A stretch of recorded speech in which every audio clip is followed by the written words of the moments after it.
નમસ્કાર દોસ્તો, ચાંદીપુરા વાયરસને કારણે આજે ગુજરાતનો દરેક ગૃહસ્થ ચિંતિત છે. ક્યાંક આ વાયરસ મારા ઘરે ન આવી જાય, મારા સંતાનને ઇન્ફેક્ટેડ ન કરી દે.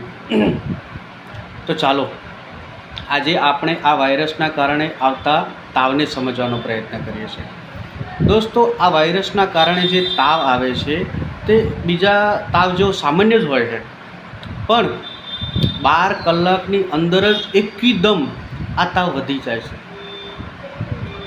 માથું દુખવા લાગે છે અને પૂરા શરીરની અંદર કળતર ચાલુ થઈ જાય છે. બાળક વારંવાર એના પેરેન્ટ્સને કહે છે કે મને માથું દબાવી આપો, પગ દબાવી આપો, અને આખો દિવસ એ સૂઈ જ રહે છે.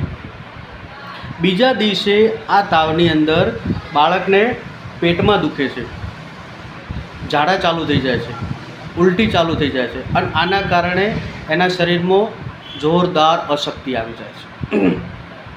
જો 2 દિવસની અંદર આ તાવની દવા કરાવવામાં ન આવે તો આ વાયરસ મગજ ઉપર ઇફેક્ટ કરે છે અને આ વાયરસ બાળકને ખેંચ પણ લાવી શકે છે અને બેભાન પણ કરી દે છે જો સમયસર એની સારવાર કરવામાં ન આવે તો.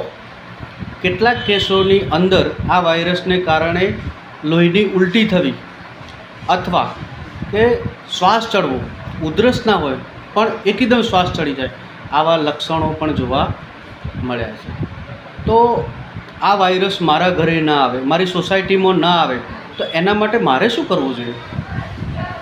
તો સૌથી પહેલાં મારા ઘરે અથવા આજુબાજુમાં જો ગંદકી હોય, પાણી ભરાતું હોય તો તેનો તરત નિકાલ કરી દેવો જોઈએ અને ત્યાં જંતુનાશક કે મચ્છરનાશક દવાનો છંટકાવ કરવો જોઈએ. ઘરની અંદર સ્વચ્છતા રાખવી જોઈએ. ખાવા પીવાની કોઈ પણ ચીજ વસ્તુ હોય તેને ઢાંકેલી રાખવી જોઈએ. પાણી હોય, શાક, રોટલી જે પણ બનાવીએ એને ઢાંકેલી રાખવી જોઈએ અને ગરમ ખોરાક ખાવાનો જ આગ્રહ રાખવો જોઈએ. ઠંડો ખોરાક ન ખાવો જોઈએ. જો મારી સોસાયટીમાં કે આજુબાજુના ગામમાં કોઈ આવા કેસ 2 અથવા 2 કરતાં વધારે જોવા મળે તો મચ્છરનાશક electronics components All Out, Good Knight જેવા હોય તેનો ઉપયોગ થોડા દિવસ માટે ઘરમાં કરવો જોઈએ. દોસ્તો, બાળકને સ્વચ્છ રાખવું જોઈએ. દિવસમાં રોજ એક વખત એને નવરાવવું જોઈએ હુંફાળા પાણીથી. ભીના કપડાં એણે પહેરેલા હોય તો એને કાઢી અને ભીના કપડાની જગ્યાએ એને આપણે સૂકા કપડાં પહેરાવવા જોઈએ. બહાર ગામ જવાનું ટાળવું જોઈએ. દોસ્તો, બજારમાં મળતા ફૂડ પેકેટ કે લારીમાં જે ફૂડ મળે છે એ બાળકની રોગ પ્રતિકારક શક્તિને ઘટાડી દે છે.